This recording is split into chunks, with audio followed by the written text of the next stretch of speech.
Last week was National Severe Weather Awareness Week across the country, and Minnesota took part in that for the 25th year consecutively.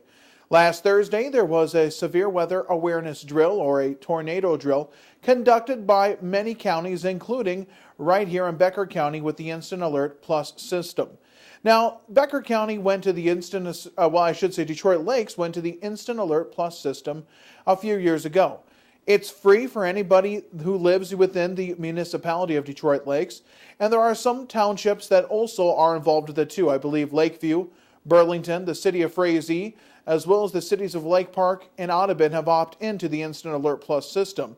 It is a pay system, although at least for the city of Detroit Lakes, they have eaten the cost of the system itself and provided it to the residents of the city for free.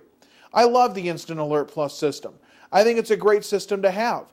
I think it allows the emergency services to get a hold of the residents for specific issues that aren't even related to severe weather, such as gas leaks or, unfortunately, maybe a criminal that's on the loose, like when we had a level 3 sex offender cut off an ankle bracelet a few years ago as well. So I love the Instant Alert Plus system.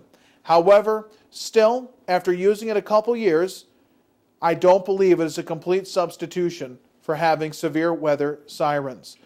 Earlier this month, we had our first big bout of severe weather here in the United States with a huge storm cell that stretched all the way from Texas to southern Minnesota. Places like Oklahoma, Kansas, and Iowa were all subject to severe weather tornadoes, and unfortunately there were a few casualties involved with some of these storms.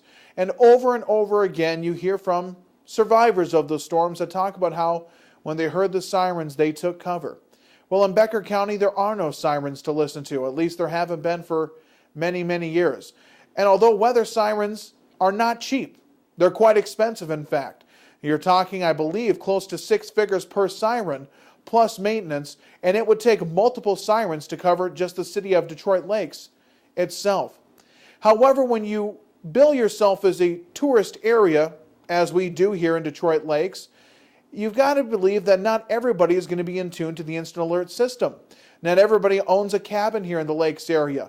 Not everybody lives in one of these cities or townships which provides this Instant Alert Plus system for its residents.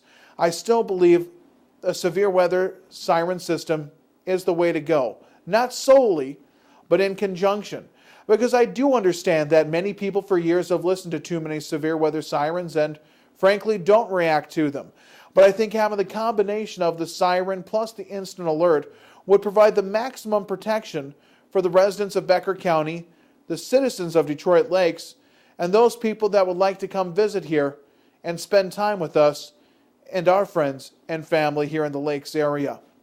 Now, I'm not saying I actually expect Becker County to get weather sirens. At this point in the game, they haven't. I was shocked to find out we didn't have them back in 2006 when I first moved to Detroit Lakes, and at the time was working on a news story on how the city of Perham was now going to begin to use their weather sirens for other events besides severe weather, such as if a railroad car would somehow tip over in town and release some kind of poisonous chemical. And that's when I inquired whether or not Detroit Lakes would consider using their weather sirens for a similar situation. And that's when I was told there are no weather sirens in Detroit Lakes. And I can't help but think back to last year on the 4th of July, a stormy 4th of July day. The instant alert system goes out saying that there is a tornado on the ground or has been spotted near the lake. Not much happened there, and I don't know if a lot of people took note of that particular warning. It came later at night, and a lot of people, I think, looked in the sky and couldn't see whatever the instant alert was going for, even though the National Weather Service did say, in fact, there was a storm cell capable of producing a tornado in the area at that time. But I think Becker County is only due. We can only avoid everything for so long. The fact of the matter is, and the time I've lived here since 2006, there's been tornadoes on the ground in Otter Tail County. There's been tornadoes on the ground in Wilkin County. There's been tornadoes on the ground in Hubbard County. There's been tornadoes on the ground in Wadena County. There's been tornadoes on the ground in Mahnomen County. There's been tornadoes on the ground in Polk County. You get the point? They've happened all around us. One day it's going to happen to us. I just hope that the Instant Alert Plus will be enough.